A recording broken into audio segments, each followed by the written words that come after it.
Hello everyone! So in this video we're going to be reading chapters 7, 8 and 9 of Llama Out Loud by Annabelle Sami. If you haven't listened to chapters 1 to 6, then go back and watch those videos.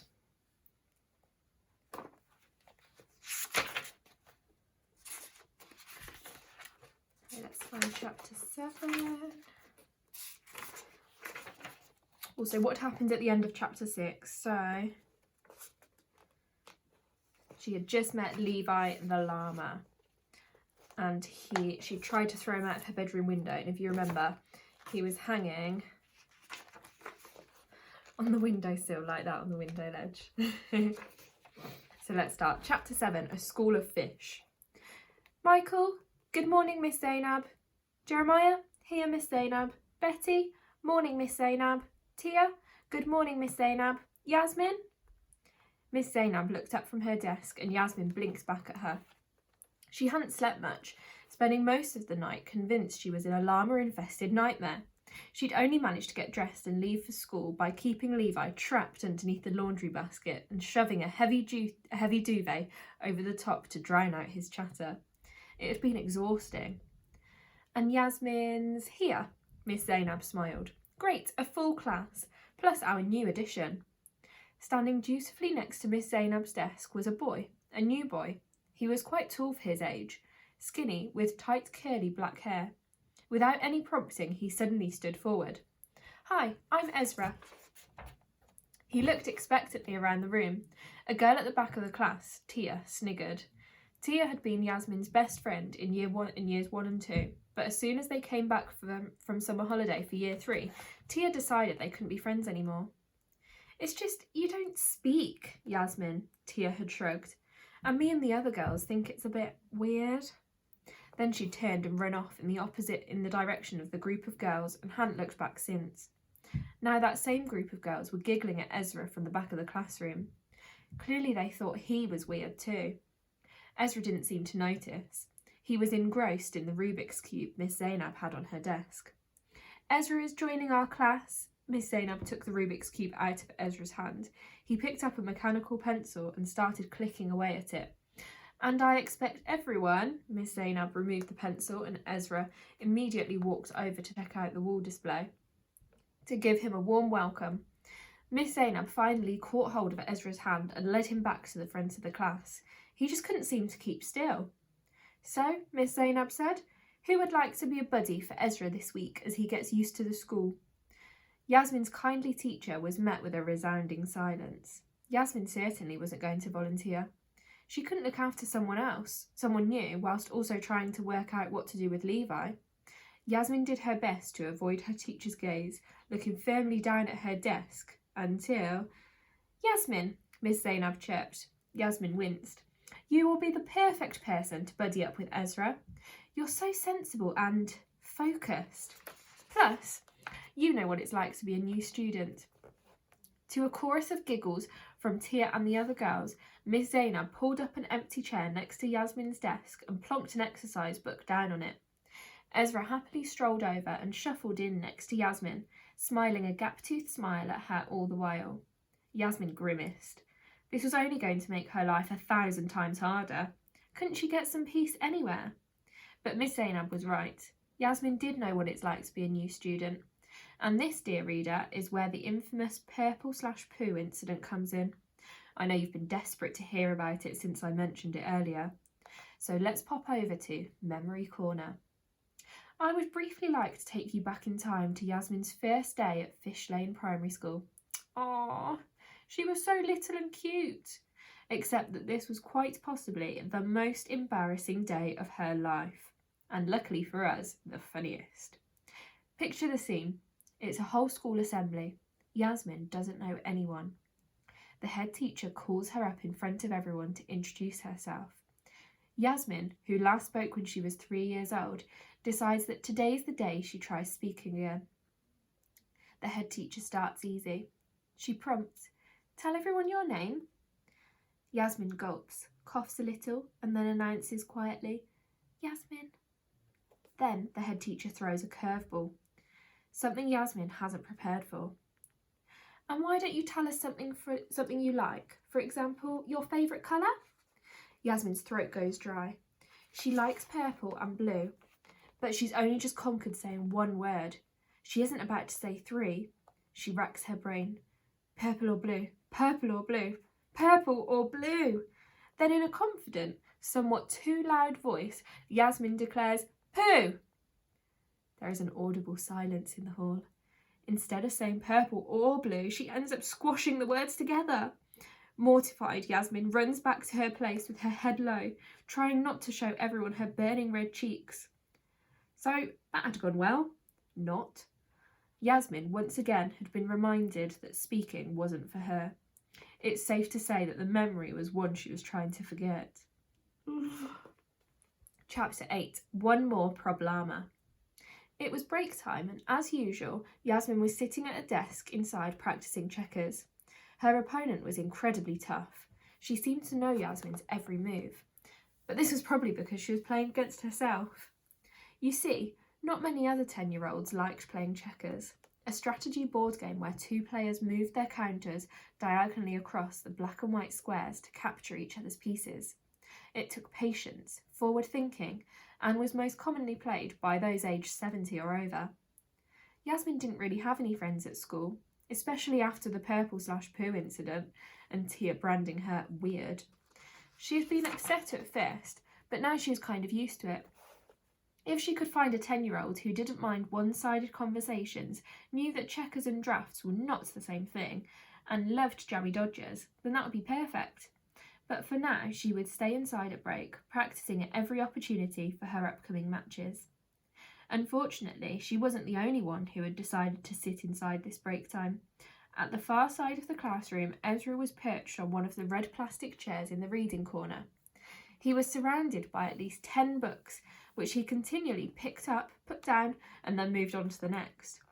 He must have felt Yasmin looking over, because he suddenly perked up and caught her eye. "Oh, hi, Yasmin!" He gave Yasmin another big toothy grin. Well, both of his front teeth were missing, but you get the picture.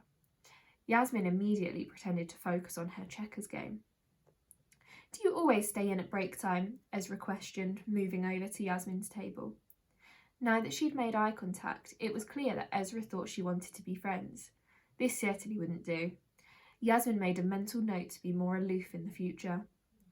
"I thought I'd just pop in to say here that aloof is one of my favourite words. It means cool and distant, but I just like the way it sounds.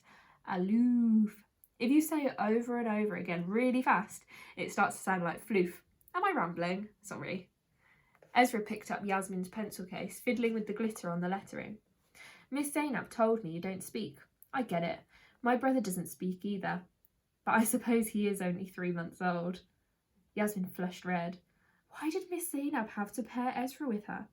Couldn't she have chosen one of the other boys? Playing checkers at break time was Yasmin's way of relaxing, something she desperately needed to do after a stressful morning of pretending there wasn't a talking toy llama in her bedroom. Ezra turned his attention to the game Yasmin was strategizing. "Oh," he exclaimed, "you're playing checkers!"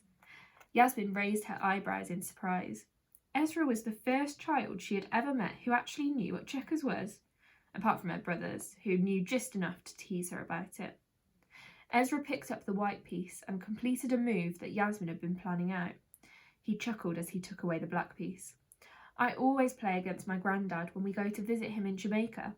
My mum said it would help me learn to focus. Apparently I have a short concentration span, but I'm actually just very interested in lots of things at the same time." Yasmin picked up the black piece, making 2 swift moves that ended the game. Ezra whistled. "Wow, you're good. Hey, we should play together." Yasmin started to pack the pieces away. She did not want to play against Ezra. In fact, she was hoping that any minute she'd wake up and both he and this whole Levi thing would be a dream. "Don't you want to play again?" Ezra offered. "Lunch isn't over for a few minutes, and I don't fancy going outside. It's just too loud out there, you know?" Yasmin did know. She often wanted to go outside and play with the other children, but all the ruckus made her head spin. It reminded her too much of home. If she found it hard to focus, then Ezra must have found it impossible. The school bell rang, abruptly ending Yasmin and Ezra's non-conversation. Ezra sighed and started getting out his pencils. Yasmin did feel a bit bad, but it wasn't her fault that Miss Zainab had paired Ezra with her. She should have chosen one of the more sociable children. Yasmin looked around at her classmates who were all settling down in their chairs. Maybe she could convince someone to take Ezra off her hands. That would be one less problema in her life. Perhaps last night had just been a figment of her imagination. Perhaps when she returned home, the laundry basket in her bedroom would be empty and Levi gone. Okay, class, let's begin 5th period with 10 minutes of silent reading. Miss Zainab got out a huge pile of exercise books and thudded them down on her table to mark. Yasmin got out her reading book, a non-fiction book about life in Roman times. Psst, Yasmin! She dropped the book. Peeping down at her book bag, she kicked it open to reveal... Guess who? Levi winked. Yasmin gasped. Miss Zainab looked up from her desk. Yasmin quickly gave her an apologetic smile. After a frozen moment, she looked down again. Levi was jumping at her ankles. Can we hang out? I was well bored at home. Yasmin put her finger to her lips and gave Levi a hard stare. It was hard to believe she was the only one who could hear him or see him move, but no one around her seemed to have noticed the noise coming from under her desk. Not even Ezra, who was sitting right next to her. There was no way that Yasmin was letting Levi get her into trouble at school, especially not in her favourite teacher's class. She picked up her book again, but her hands were too sweaty to hold it. Her heart was beating a mile a minute. Ow! Shouted Tia from the back of the class. Someone chucked a rubber at me! Miss Zainab's eyes narrowed. Who did that? No one put their hand up, but with a sneaking suspicion, Yasmin reached down into her bag and looked inside her pencil case. Sure enough, her rubber was missing. Levi winked at her. Miss Zainab, Tia looked Yasmin right in the eye. It has Yasmin's name written on it. Yasmin clenched her fist and cursed her good organisation skills. She would never write her name on a rubber again. Yasmin, did you throw the rubber? Miss Zainab asked calmly. Yasmin shook her head. Perhaps it was an accident. Miss Zainab picked the rubber up and gave it back to Yasmin. Let's make sure it doesn't happen again, Back to reading, please, everyone. Tia glared suspiciously at Yasmin before turning back to her book. Yasmin breathed a small sigh of relief. She kicked the bag Levi was hiding in. There was no response. She hurriedly searched the bag, but it was no use. Levi wasn't in there. This could only be bad news. Ah, Miss Zainab! Tia shrieked again. Yasmin threw something else at me! Miss Zainab slammed her pen down on her desk. Oh, for goodness sake, how can you be so sure it was Yasmin? Yasmin wasn't looking at her teacher. She was hurriedly scanning the room for any trace of a toy llama. Because it's from that stupid game she plays, said Tia with a pout, rubbing her head.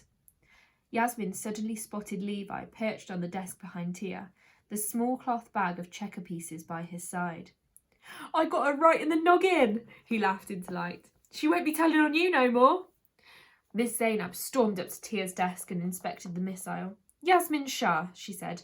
I know you had a falling out with Tia, but there is no need to disrupt the class. She shook her head. Really, you've left me no choice but to give you a detention. Whoops. Levi lowered his tail between his legs. I didn't mean for that to happen. I just thought things could do with a little shake-up. Yasmin felt tears brimming in her eyes. Her first detention. How would she ever tell Ami and Papa? She screwed her fist up and banged it on the table. That stupid llama. Just tell her it wasn't you, Yasmin, Levi urged, jumping up and down on the table. Yasmin turned away angrily, determined not to cry. What a shame, Yasmin. You had a perfect record. Miss Zainab returned to her desk and wrote down Yasmin's name in the detention logbook. Under the table, Yasmin could feel Levi wriggling back into her rucksack. She resisted the urge to boot him across the classroom. Well, his voice floated up to her sheepishly. There's a first time for everything, isn't it?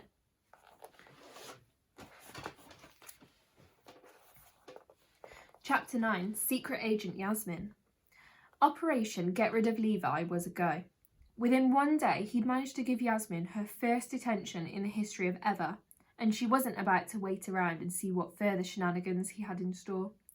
Luckily, Miss Zainab had agreed to a short lunchtime detention since Yasmin had a clean track record.